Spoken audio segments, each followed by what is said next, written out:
Most money videos try to teach you how to get rich. They talk about investing, budgeting, real estate, side hustles, and compound interest. And honestly, that's fine. Let's be real for a second. Getting rich takes time, discipline, patience, and a lot of delayed gratification. So today, let's look at the easier option. If your goal is to stay broke, stressed, and living paycheck to paycheck for the rest of your life, good news. It's actually very easy to do. No special talent required, no certification needed, no advanced math. Just need to follow a few habits that a shocking number of people are already doing perfectly. Because when you really step back and look at the behavior behind chronic financial struggle, it's rarely random. It's usually a system, a reverse wealth system. So in this video, I wanted to flip the whole thing. Not here's how to get rich, but here's the foolproof blueprint for staying poor forever. And why so many people quietly run it without realizing it. What really stands out to me is this. A lot of people treat financial struggle like pure bad luck. They say, mahal lang talaga ang bilihin. Hindi lang ako pinanganak na mayaman. Minalas lang ako sa pera. And yes, real systemic issues exist. I'm not dismissing that. But what I'm saying is this.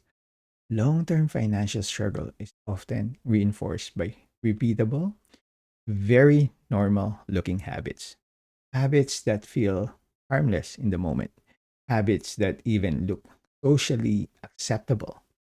Habits that get packaged as self care, reward, convenience status, or deserve ko naman. And that's why this topic matters. Because if you want to stay poor, you usually do not need one giant disaster. You just need enough small, repeated leaks. That's it. And for me, the first mindset shift is simple. If you want to stay broke, manage money emotionally, not strategically. Use every paycheck to react. Never pause. Never calculate. Never zoom out. Just feel your way through it. Kasi mas importante ang temporary dopamine, the long-term freedom. Diba? So, I have three core points. First point, use debt to fund your lifestyle. This is probably the cleanest broke blueprint of all. If you wanted to stay poor forever, the first rule is simple. Buy things you don't need with money you don't have. The moment a bank offers you a credit limit, installment options, or buy now, pay later, take it. Use it as fast. Use it on things that lose value almost immediately. Phones, gadgets, outfit, aesthetic upgrades, or a car payment that quietly eats your cash flow alive. And the genius of this strategy, if your goal is long term poverty, is that it lets you enjoy the excitement now while legally assigning the pain to your future self. That's elite level poverty engineering because now your future income is already reserved to pay for things your present self got excited about for 3 days. And the real strategy is this a lot of people don't even experience as a trap, they experience it as convenience, reward, or normal lang. Ang laking achievement kapag yung future salary mo nakaka-serve na pambayad sa bagay, tawa ka na after 2 months. Point two, never build assets, only build dependence. This one is quieter, but just as powerful. If someone starts talking to you about index funds, ETFs, compound, growth, retirement, investing, or asset building, change the subject immediately. Tell them, too risky yan. Parang sugal. Hindi ko gets. Baka mawala lang. Then do the perfect broke person move. Keep all your extra money either uninvested, underused, already spent. That way, inflation keeps eating it. Your money never works for you. You remain fully dependent on labor forever, which is perfect if the goal is permanent stress, because now the only way money enters your life is through effort, overtime, hustle, and constantly showing up. No asset engine, no compounding partner, no machine, just more work. And this is one of the biggest why traps, because the person avoiding all investing often thinks they are being safe, conservative, practical, but in reality, they're choosing a life where they must carry the full burden alone. Bakit mo naman papatubuin ang pera mo kung pwede, pwede mo naman siyang hayaang malusaw quietly habang busy ka sa overtime? Point 3, build your life around fragility, then call it normal. This is where the deeper pattern shows up. If you want to stay financially weak, build your whole life around one paycheck, one employer, one source of survival, one emotional response system. Then assume it will always be there. Don't build, don't build side income, investable assets, skill leverage, or stronger internal system. Just trust that one lane completely. Because the more dependent you are on one source, the more exposed you become to layoffs, illness, burnout, industry shift, immigration, stress, manager problems, and life happening. Then add broke habits on top.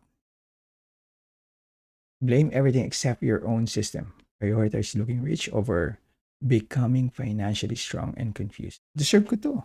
With good financial judgment, that's how fragility gets normalized. It feels like, ganito talaga. Normal lang. Lahat naman nahihirapan. I deserve this after a hard week. And slowly, what should feel dangerous starts to feel familiar.